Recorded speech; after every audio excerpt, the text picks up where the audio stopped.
रात का समय आया और गहरी अंधकार ने सारे गांव को अपने आंचल में लिपटा लिया। वहां की सुनसान गलियों में एक अलग ही बात थी जो किसी के भी दिल को धड़का रही थी। एक खौफनाक भूतिया हवा छू रही थी, जैसे कोई अजीब सी आत्मा गांव के कोने कोने में घूम रही हो।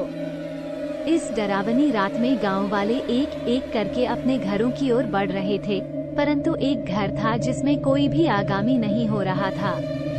उस घर के बारे में गांव वालों के बीच अफवाहें फैल गई थीं कि वहां किसी अत्यंत बुरे आत्मा का बसेरा है। एक रात गांव का युवक आकाश ने दोस्तों के साथ निशानेबाजी के दौरान उस रहस्यमय घर की ओर ध्यान दिया।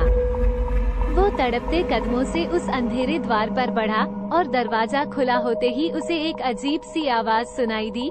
रात की चुपके से कहीं एक कड़ी सी सीधी आवाज, जैसे कोई अंधकार से संबंधित गूंज हो रही हो। धीरे धीरे आकाश ने उस घर के भीतर कदम रखना शुरू किया। रूम के अंदर एक पुराना पियानो बज रहा था, जबकि कोई नहीं था।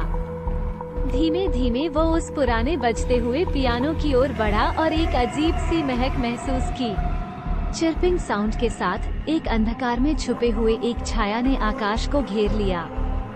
उस छाया ने अपने बारे में बताया कि वो एक समय यहाँ एक पुराने संगीतकार रहा करता था, लेकिन उसकी क्रूर मौत के बाद उसकी आत्मा अब भी वहीं बसी है। वो सुनसान गांव में रात के समय अपनी सोहबत से संगीत का आनंद लेता है और वास्तविकता में ये भूत अच्छे भावनाओं के साथ अपनी धुन सुनाता है।